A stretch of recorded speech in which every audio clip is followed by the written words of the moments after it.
नमस्कार दोस्तों, राहुल गांधी रायबरेली में नामांकन के लिए अभी जो डिस्ट्रिक्ट कलेक्टर का ऑफिस है वहां गए और जब राहुल गांधी जब अपने काफिले के साथ, जिसमें सोनिया गांधी हैं, मल्लिकार्जुन खड़गे हैं, अशोक गहलोत हैं और कांग्रेस के तमाम नेता हैं, उनका काफिला अभी इधर से ही नामांकन के लिए गया है। और उसी बीच यहाँ बीजेपी के बहुत सारे कार्यकर्ता थे जो राहुल गांधी के खिलाफ नारे लगा रहे थे। तभी ये कांग्रेस और समाजवादी पार्टी के भी कार्यकर्ता आ गए। एक मिनट, हल्ला मत। प्रधानमंत्री कैसा हो? हल्ला मत करो, तब तो बात करेंगे जी। तो अब ये बताओ, आप लोग किस पार्टी को, समाजवादी या कांग्रेस? हम लोग कांग्रेस के हैं। राहुल गांधी रिकॉर्ड वोटों से जीतकर प्रधानमंत्री बनने जा रहे हैं। कांग्रेस पार्टी से हैं हम लोग। राहुल गांधी रिकॉर्ड वोटों से प्रधानमंत्री बनने, जीत के यहाँ सांसद बन के जाएंगे, देश के प्रधानमंत्री बनने जा रहे हैं। ये बताओ, बहुत सारे लोग कह रहे हैं कि भाई अमेठी छोड़ के इस बार रायबरेली आ गए। राहुल गांधी का एक स्टाफ हराने जा रहा है। स्मृति ईरानी 4 लाख वोटों से चुनाव हारने जा रही है। राहुल गांधी का जीत रहा है, स्मृति ईरानी को चुनाव हराने जा रहा है। लेकिन सिपाही स्मृति ईरानी का जमानत जब्त करने के लिए किशोरीलाल शर्मा जी मैदान में आ गए हैं। लेकिन ये होगा ना कि अमेठी से यहाँ आए, यहाँ सोनिया गांधी लड़ती। नरेंद्र दामोदर दास मोदी सबसे धूर्त, निकम्मा, भ्रष्टाचारी और झूठा प्रधानमंत्री है। देश की जनता नरेंद्र मोदी से ऊब चुकी है। राहुल गांधी को चुनाव करने जा रही है। शिक्षा, चिकित्सा और रोजगार पे चुनाव हो रहा है। राहुल गांधी जिंदाबाद। राहुल जी गरीबों को एमएसपी देंगे, किसानों को काम देंगे, मजदूरों को महंगाई देंगे, इसीलिए राहुल जी को गरीब लोग चुन रहे हैं। लेकिन लोग कहेंगे ना, बीजेपी वाले कह रहे, प्रधानमंत्री मोदी कह रहे अमेठी छोड़ के राहुल गांधी भाग के यहाँ। नहीं, अमेठी छोड़ के नहीं, अमेठी में कार्यकर्ता, किसान, कांग्रेस कार्यकर्ता लड़ाया जा रहा है। अपने घर राहुल गांधी जी आए। इंदिरा जी की कर्मभूमि सोनिया की अलबेली है और विश्व की नजरें जहाँ टिके वो यही रायबरेली। लेकिन ये बताओ कि यहाँ सोनिया गांधी जीती हैं और सोनिया गांधी के सामने भी दिनेश सिंह चुनाव लड़े थे और उस समय 1,70,000 का फासला था, 67,000 का। इस बार चुनौती कड़ी और से राहुल गांधी जीतेंगे, 3 लाख वोट से जीतेंगे। चलिए जी एक नारे लगा रहे हो तो कैसे बात करें? राहुल जी के सिपाही है, राहुल जी के साथ कंधे से कंधा मिला के पूरा हिंदुस्तान आए, बिना चप्पल चलते हैं। रायबरेली की मोहब्बत ने राहुल जी को बुलाया है। प्रधानमंत्री है। रिकॉर्ड तोड़ वोटों से रायबरेली में जीतने जा रहे हैं।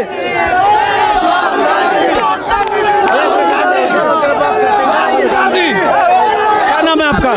शिवम त्रिपाठी। बीजेपी वाले जमाओं के नारे लगा रहे थे, राहुल गांधी वापस जाओ। वापस जाओ का नारा तो दिनेश प्रताप सिंह के खिलाफ लड़ना चाहिए था, क्योंकि वो खुद कांग्रेस से आए हैं, राहुल गांधी के चेले हैं। राहुल गांधी जी ने संरक्षण दिया, इतने जिसके घर खाते हैं, जिस थाली में खाया उसी में छेद किया। और ये सब धर्म की बात करते हैं, ना धर्म को मानते हैं ना राम की मानते हैं। उधर को क्या हो रहा है? इधर डीएम ऑफिस इधर ही है ना जी? हाँ जी, सीधे उधर ही गए ना राम? जी सीधे। यहाँ क्या हो रहा है? ठीक है, आप लीडर भैया लीडर आया होगा। ये सामने दिखाओ, ये चलिए, ये नेताओं का काफिला है। और उसके बाद ये बताओ, प्रज्वल में बेटी बचाओ बेटी पढ़ाओ का नारा देते थे। प्रज्वल रेमन्ना ने 2800 महिलाओं के साथ शोषण किया, उसका समर्थन मोदी जी करते हैं और महिला सुरक्षा की बात करते हैं। तो दोहरा चाल चरित्र है भाजपा का और मोदी जी का। लेकिन मोदी जी तो आज भाषण दे रहे हैं सब जगह। अपना नेता कैसा हो? एक मिनट, नारा मत। अरे हम रुको, एक मिनट, हम बात करने के लिए रुको ना। प्रधानमंत्री का आज भाषण हुआ है कि राहुल गांधी भाग गए अमेठी से। प्रधानमंत्री कह रहे डरो मत, उनका नारा था, डरो मत, भाग क्यों गए जी? बताइए। राहुल गांधी भागे नहीं हैं, अमेठी रायबरेली दोनों उनके परिवार हैं और वो परिवार का प्रतिनिधित्व कहीं से कर सकते हैं। अरे इंदिरा जी ससुराल है, इंदिरा जी कुर्बान हो गए, उनके लड़का राजीव गांधी कुर्बान हो गए, उनके नाती पोता नातिन प्रियंका जी आ रहे हैं। हम सुबह 40 साल से राहुल गांधी 4 लाख वोट से जीतेंगे रायबरेली से। ठीक है, जरा इधर देखते हैं और कुछ लोगों से बात करते हैं। यहाँ से क्या नाम है आपका? नीतम सचान, नीतम सचान। तो नीतम सचान साहब, इस बार क्या मुकाबला तगड़ा हो जाएगा? सोनिया गांधी की वजह राहुल गांधी आए। अरे भाई मेरे, सरकार बनने जा रही है, राहुल गांधी देश के प्रधानमंत्री होंगे।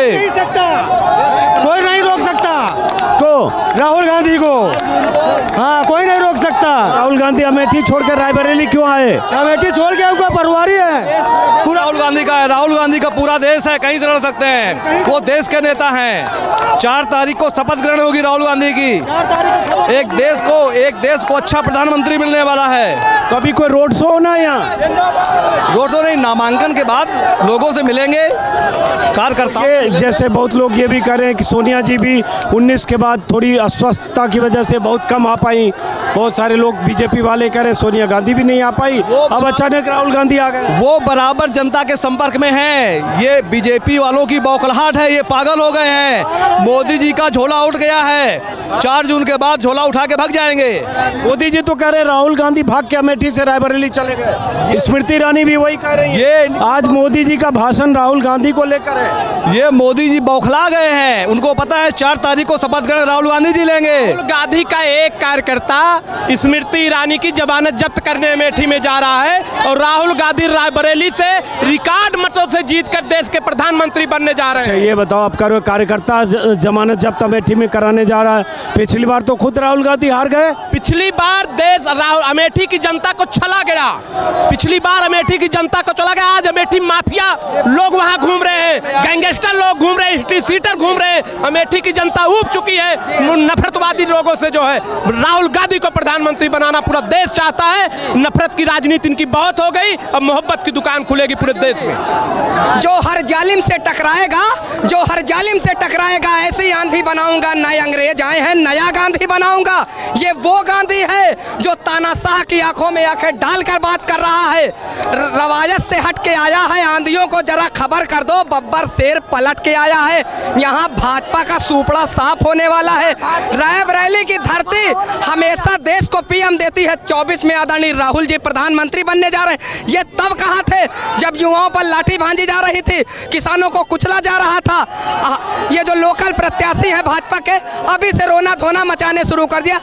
नगर पालिका के चुनाव में भाजपा को जनता ने आईना दिखा दिया। मुख्यमंत्री से लेकर 35 मंत्री हैं, जमानत जब्त हो गई भाजपा की, यहाँ से विदाई तय है। चलिए ठीक है, वो तो 4 जून को पता चलेगा। अब यहाँ से आगे ये समाजवादी पार्टी। हाँ जी जी जी, क्या है इस बार टक्कर? इस बार 400 का बेड़ा पार होगा, 400 का बेड़ा ही पार होगा। ये रायबरेली की आम जनता है। जनता अपने नेता के साथ खड़ी हुई है और जो रायबरेली के चिराग बन के फिर रहे हैं, दल बदलू, ये इस बार ये चिराग बुझाएगा, ये चिराग बुझ जाएगा। ये बार राहुल गांधी ये चिराग बुझा देगा।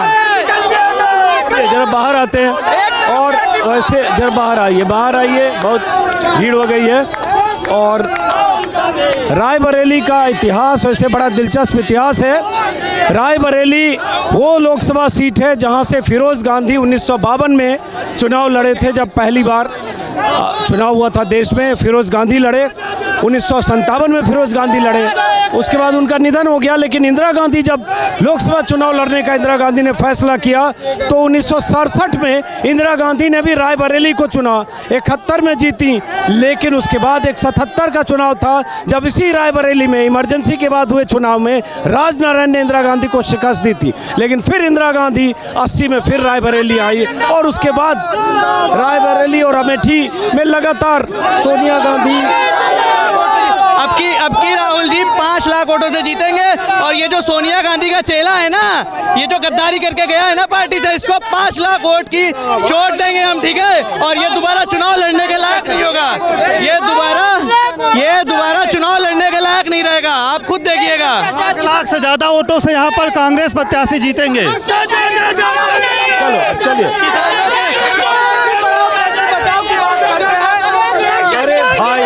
अरे भाई इधर आइए इधर 1 मिनट, अब आने दो, कैमरामैन को तो आने दो। इधर आइए। और ये शहीद चौक, इसको क्या बोलते हैं इस चौक को? शहीद चौक। ये बीजेपी, अच्छा तो भाई साहब क्या लग रहा है इस बार बात देख सकते हैं। एक मिनट, नारा मत लगाओ, बात कर रहे हैं ना। जो पवन त्रिवेदी मेरा नाम है, मैं सुधा द्विवेदी प्रतिनिधि जो सरैनी से प्रत्याशी रही हैं कांग्रेस की। आज मैं आपको बता दूं कि गैस बांटने से नहीं, सिलेंडर बांटने से कुछ नहीं होता है।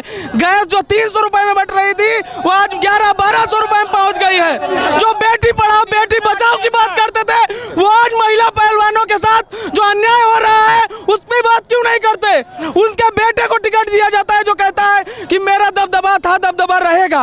तो दबदबे की बात हो रही है यहाँ पे, गुंडाई पे आ गई है। ये बताओ ये सब ठीक है? एक मिनट, गुंडाई पे आ गई है। ये बीजेपी तो अब लगातार यही कह रही है। आज प्रधानमंत्री मोदी ने कहा, सारे बीजेपी के नेता कह रहे हैं, एक मिनट, सब ये यही कह रहे हैं कि राहुल गांधी अमेठी छोड़कर रायबरेली भाग गए। दूसरों को कहते थे, एक मिनट चुप रहो, डरो मत कहने वाले राहुल गांधी रायबरेली आ गए। राहुल गांधी और कांग्रेस पार्टी ने वो किया है जो बीजेपी कभी नहीं कर सकती। केएल शर्मा जी जो निष्ठा के साथ नीचे से पार्टी से जमीन से जुड़े हुए व्यक्ति थे, उनका उठाकर सांसद का टिकट दे दिया है। और यहाँ पे ये सीट कांग्रेस की सीट है। और जब से ये राहुल गांधी जी का नाम आया है तब से युवाओं में और पूरे कांग्रेस की जो टीम है सब में जोश का माहौल है। और राहुल का परिवार है, वो कहीं से भी चुनाव लड़ बहुत बड़े मार्जिन से हराएंगे और फिर यही धूल चटाएंगे। एक मिनट, अब एक मिनट, ये सब कांग्रेस के कार्यकर्ता हैं। और यहाँ जो नामांकन आज इनका भी हुआ, दिनेश प्रताप सिंह का, जो पहले कांग्रेस में ही थे, बाद में माफ़ करें, हाँ कांग्रेस में थे, बाद में बीजेपी में आए और 2019 में सोनिया गांधी के खिलाफ दिनेश प्रताप सिंह चुनाव लड़े, 1,67,000 वोटों से हारे। अभी योगी सरकार में मंत्री हैं। इस बार फिर दिनेश प्रताप सिंह को कल ही टिकट मिला है और यहाँ सब बीजेपी के कार्यकर्ता हैं। बीजेपी वाले जरा एक दो लोग इधर आइए भाई साहब, जरा आपसे बात करें। क्या शुभ नाम हो आपका? संतोष पांडे जी, आप यहाँ बीजेपी का ये कॉर्नर है, आज उनका भी नामांकन हुआ है आज ही, दिनेश जी का। जी। और राहुल गांधी ने यहाँ नामांकन भर दिया। तो अब क्या तस्वीर लग रही है ये राहुल गांधी, सोनिया गांधी के बाद राहुल गांधी का आना? देखिए, आज ही माननीय प्रधानमंत्री जी ने राहुल गांधी जी के लिए बहुत बढ़िया शब्द इस्तेमाल किया, भगोड़े का। रायबरेली की जनता अमेठी से ज़्यादा, यहाँ लाखों के वोट से राहुल गांधी हारेंगे। और अमेठी से उनको मालूम था कि बहुत बड़ी तरह बेइज्जती वहाँ हो चुकी है, इसलिए वहाँ पे उन्होंने केएल शर्मा जी को उतार दिया है जहाँ बहुत बेइज्जती होगी। और राहुल गांधी जी यहाँ से बहुत बुरी तरह हारने वाले हैं। लेकिन पिछली बार तो दिनेश प्रताप सिंह इतने पूरी ताकत से लड़े और 1,67,000 वोट से हार गए। तो इस बार क्या बदल गया? फिर राहुल गांधी आ गए और रायबरेली लगातार वो गांधी परिवार यहाँ से जीतता रहा है। तो इस बार क्या बदलेगा? यहाँ से आपको मालूम हो, यहाँ पे इंदिरा गांधी भी हार चुकी हैं और राजनारायण से हारी थी, 77 की बात अलग थी। तो यहाँ पे इंदिरा गांधी हारी हैं, राहुल गांधी तो 80 में फिर जीत गई। 80 में जीत गई। तो उसी तरह जैसे दिनेश सिंह ने, जहाँ पे भारतीय जनता पार्टी को 5,000 10,000 वोट मिला करता था, वहाँ पे 3,67,000 वोट मिला है। और इस बार जो है दिनेश सिंह यहाँ पे जीतेंगे, सांसद बनेंगे। तो भाई साहब ये बताइए, क्या लग रहा है इस बार चुनौती दिनेश सिंह को राहुल गांधी के आने से? राहुल गांधी, कांग्रेस वाले कह रहे हैं तो 2-3-4 लाख वोट से जीतेंगे इस बार। वो केवल अपना मुंह जिंदा कर रहे हैं। राहुल गांधी एक फॉर्मेलिटी के तौर पर यहाँ नामांकन कर रहे हैं। उन्हें खुद ही नहीं पता है कि हम कहाँ से चुनाव लड़ें। कभी अमेठी से, कभी वायनाड से, कभी रायबरेली से। ये इनके एक आनंद का अड्डा बना रखा। नहीं, वो तो बीजेपी में भी वाजपेयी जी 3-3 जगह से चुनाव लड़े हैं। वाजपेयी जी खुद भी हारे हैं। मोदी जी भी 2 जगह से चुनाव लड़े हैं। आडवाणी जी भी 2 जगह से चुनाव तो लोग 2 जगह से लड़ता रहा, 1 जगह से इस्तीफा देता रहा। भाई वाजपेयी जी सिद्धांतवादी, इनके कोई सिद्धांत ही नहीं है। इनके कोई सिद्धांत ही नहीं, इन्हें खुद ही नहीं पता है कि हमें चुनाव कर लड़ना कहाँ से है। वायनाड से लड़ा, उनकी वहाँ की जनता को धोखा देना है। और यहाँ से लड़ने आए हैं, यहाँ भी जनता को धोखा देना है। और जनता सब समझती है। अगर वैसे धोखा देना होता है, एक जगह से लड़ना और इस्तीफा देना, तो मोदी जी ने गुजरात से चुनाव लड़ा, काशी से लड़ा, 1 जगह से इस्तीफा दे दिया, तो धोखा दे दिया। मोदी जी की तुलना में राहुल का कहीं कद है क्या? राहुल का कोई कद ही नहीं है। उन्हें खुद ही नहीं पता हम बोलते क्या हैं और ये देश के लिए कैसे, जिसके पास समझ होगी वही देश चला पाएगा।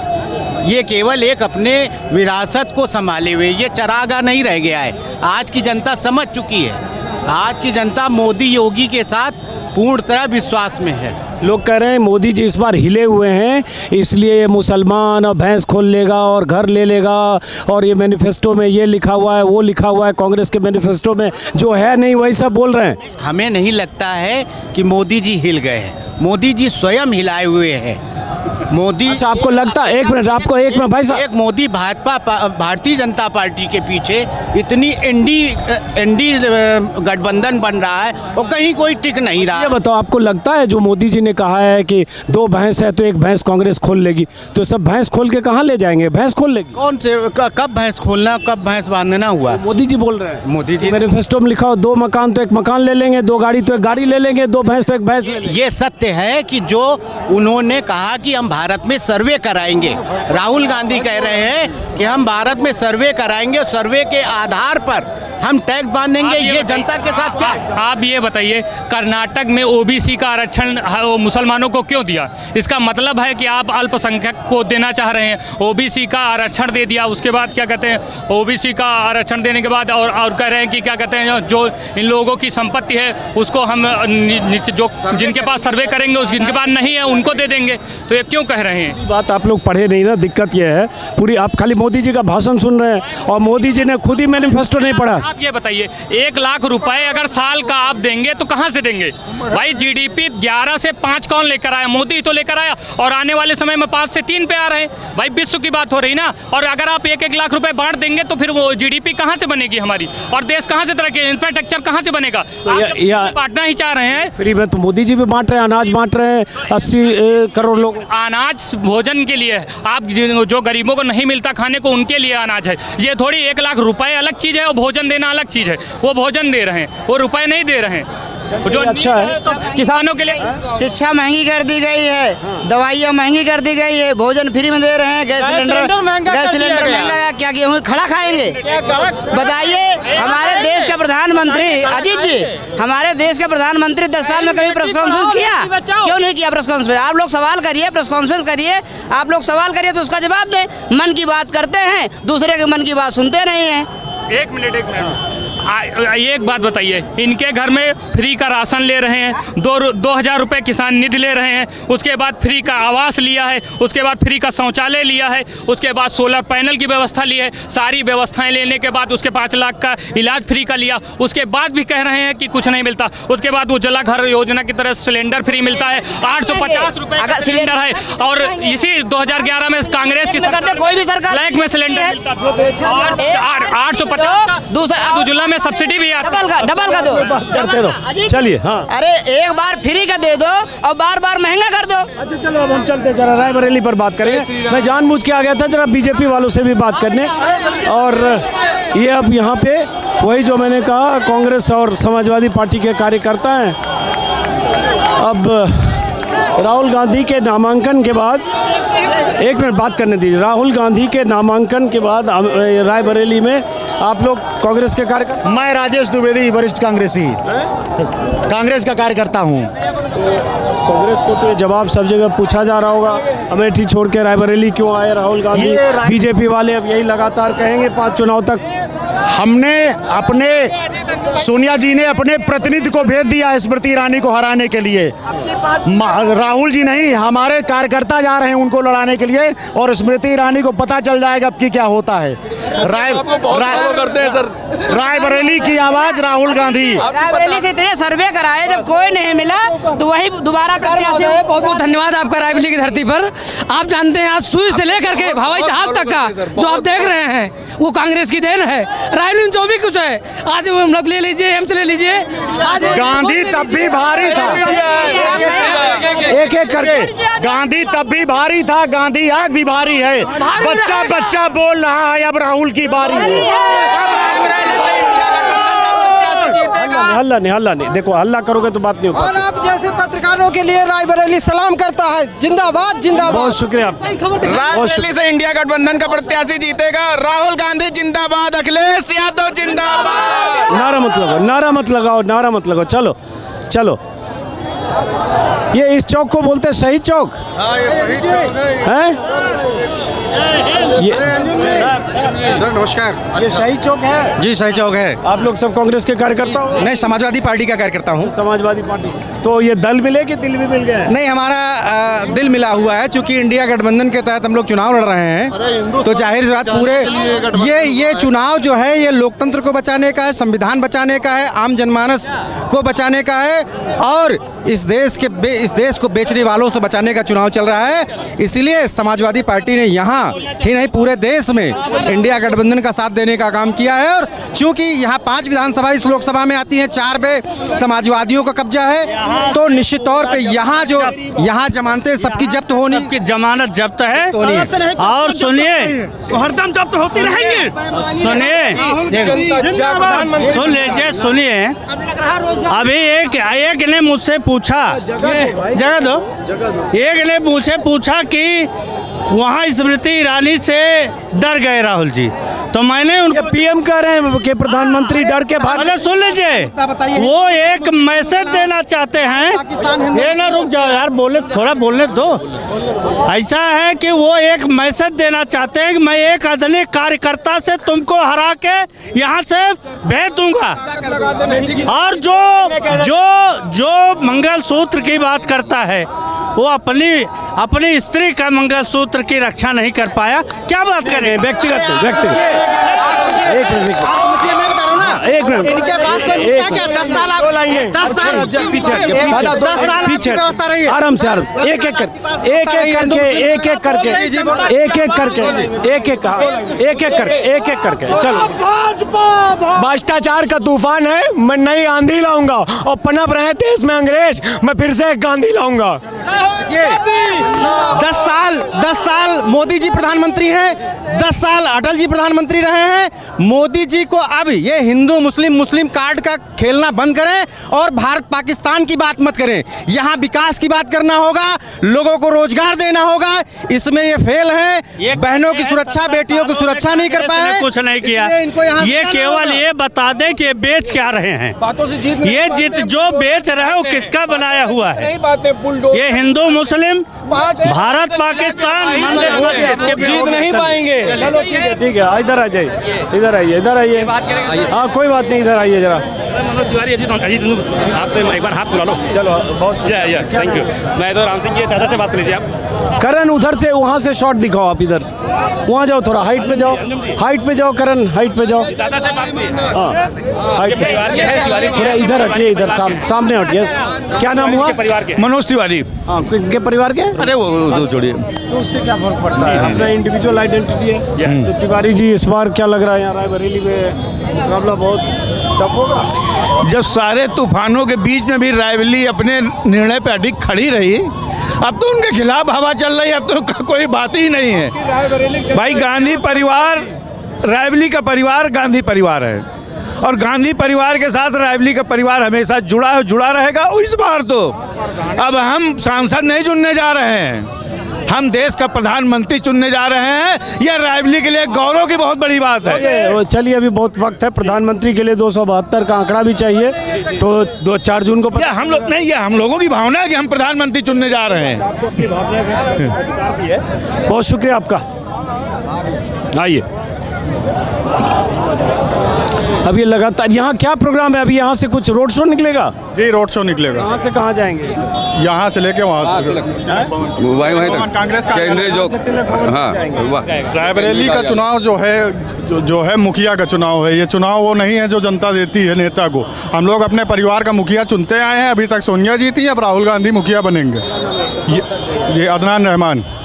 हम लोग किसी पार्टी से नहीं है, ना किसी उस पद पे हैं। हम लोग खुशी से आए, हम लोग अपना मुखिया चुनने आए और यहाँ मुखिया ही चुना जाता है। इस बार रायबरेली की जनता इतिहास रचेगी। कम से कम 4 लाख वोटों से रायबरेली की जनता राहुल गांधी भेजेंगे, जिता के। ठीक है, भेजेंगे सर, 4 लाख भेजेंगे। चलो ठीक है, तो हम इस वीडियो को यहीं खत्म करते हैं। शहीद चौक बोलेंगे ना इसको? डिग्री कॉलेज चौराहा। डिग्री कॉलेज चौराहा रायबरेली से। और अमेठी और रायबरेली वो 2 सीटें हैं जिसका जिक्र देश की सबसे अधिक वीवीआईपी सीटों में जिसका जिक्र होता रहा है। इंदिरा गांधी प्रधानमंत्री बनी, रायबरेली से जीती। राजीव गांधी प्रधानमंत्री बने, अमेठी से जीते। सोनिया गांधी राजनीति में आई पहली बार, अमेठी से लड़ी।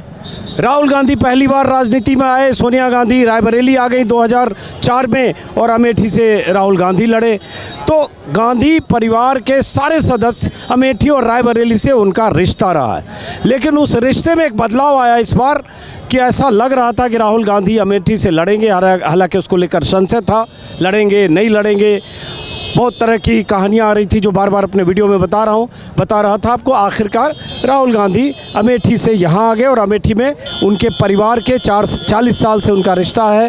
केएल शर्मा वहाँ से चुनाव के लिए पर्चा उन्होंने दाखिल कर दिया, प्रियंका गांधी वहाँ, और यहाँ सोनिया गांधी, राहुल गांधी, मल्लिकार्जुन खड़गे, अशोक गहलोत और तमाम दिग्गजों का काफिला नामांकन के लिए यहाँ है। ये कार्यकर्ताओं की भीड़ है। अभी कुछ देर पहले ही बीजेपी की तरफ से आगे सटिए, बीजेपी की तरफ से नामांकन हुआ दिनेश प्रताप सिंह का, जिन्होंने पिछली बार सोनिया गांधी से मुकाबला किया था, हालांकि उनका भी कांग्रेस से पुराना रिश्ता रहा। शुरू में मैं बता चुका हूँ। तो इस वीडियो को ही ख़त्म करते हैं, फिर मुलाकात होगी और रायबरेली अमेठी पर मेरी भी लगातार नज़र होगी। सबकी जैसे दिलचस्पी है वैसे मेरी भी दिलचस्पी है, हालांकि उस दिलचस्पी में थोड़ी कमी आई जब अमेठी में राहुल गांधी की बजाय केएल शर्मा आए, लेकिन फिर भी देखते हैं क्या होता है। बहुत सारे कांग्रेस कार्यकर्ताओं का दावा है कि उसके बाद भी अमेठी में हम कड़ी टक्कर देंगे और अमेठी में शिकस्त देंगे।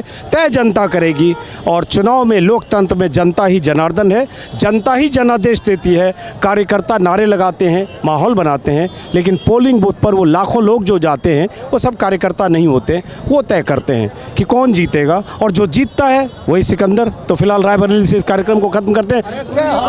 बात करो, देश को किसके हाथ बेचना चाह रहे हो? पूंजीपति अंबानी अडवाणी के हाथ बेचना चाह रहे हो? पूंजीपतियों के हाथ देश गुलाम करना चाहते हो? लोकतंत्र की रक्षा और संविधान को कोई नहीं बचा रहा है। पूरा सरकार देश को लूट रही है, पूंजीपतियों के हाथ गुलाम बना रही है। पंजाब, हरियाणा, आंध्र, कर्नाटक में क्या है? 16 करोड़ कर्जा पूंजीपतियों का माफ किया, 11 करोड़ 16,000 करोड़ रामदेव को दिया, 11 करोड़ में कुछ किसानों का, पूंजीपतियों का कर्जा, किसानों का कर्जा माफ नहीं किया जा रहा। गाड़ी और मिनिस्टर मिंटी से कुचला करके उनके ऊपर आज तक का न कर्जा माफ किया गया और न कोई उनका मुआवजा दिया गया और न फर्जी मुकदमा वापस किए गए किसानों के। क्या शुभ नाम है आपका? है? क्या शुभ नाम है आपका? अरे हमारा शुभ नाम, हम स्वतंत्रता संग्राम सेनानी के लड़के हैं। मैं नाम जानना चाहता हूँ। धर्मेंद्र कुमार पटेल, ग्राम पोस्ट बसुआखात। बहुत बहुत शुक्रिया आपका। चलिए इस कार्यक्रम को 1 मिनट खत्म करने देंगे प्रोग्राम।